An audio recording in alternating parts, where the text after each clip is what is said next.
On Sunday, many of us will be watching a football game that will be played down in Florida between the Tampa Bay Buccaneers and the Kansas City Chiefs in the Super Bowl.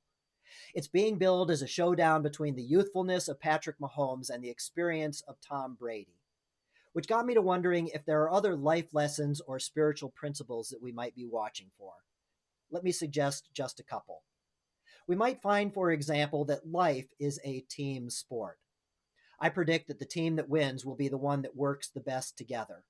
As important as any one person is, we're only ever as good as the people that surround us. 1 Corinthians 12 says it this way: if a hand were to say to the body, I'm not a part of the body because I'm not a foot, that wouldn't make it any less a part of the body. Or in other words, we're at our best when we know our role and when we work well with others. Here's another one that you might be watching for, and that is, it's possible to disagree with another person and still love them. This may surprise you, but in my house, we won't all be rooting for the same team. I mean, how boring would it be if we all agree on everything all the time? Yesterday, I saw interviews with Tom Brady and with Patrick Mahomes, and here's what I found. Each of them had nothing but insightful, respectful things to say about the other person. Those are class acts. It reminded me of a conversation that happened between Jesus and Peter, where Jesus told Peter, I'm going to have to suffer. Peter said to Jesus, that's just not right. And then Jesus told Peter, no, you're wrong about this one. But then only moments later told him, Peter, you are the rock, and on you I will build my church. It's okay to love another person and still disagree with them. Here's another thing you might find.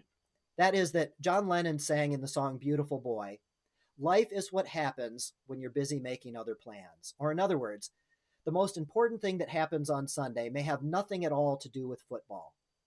It may be a commercial that's shown. It may be the halftime show. You may decide to tune into the Puppy Bowl on Animal Planet and be moved by that. It may be a conversation you have with somebody else in the house. It may be a thought that crosses your mind.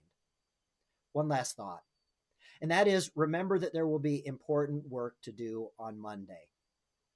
Martin Luther, the 15th century reformer, said that there are essentials and then there are extras. The extras he called adiaphora. He said we get ourselves in trouble when we confuse the two. If you have other thoughts that you'd like to share, please feel free to use the comment section after this video. My name is Brad Olson, and this is our Thursday, February 4th edition of a video series we call Alone Together. Please continue to pray for those who have tested positive for COVID-19. Pray for those who are on the front lines of treating those who are infected with COVID-19. Pray for those who have lost a loved one because of this virus, and pray for those who are working hard to get the vaccine out. Stay safe and be well. God bless.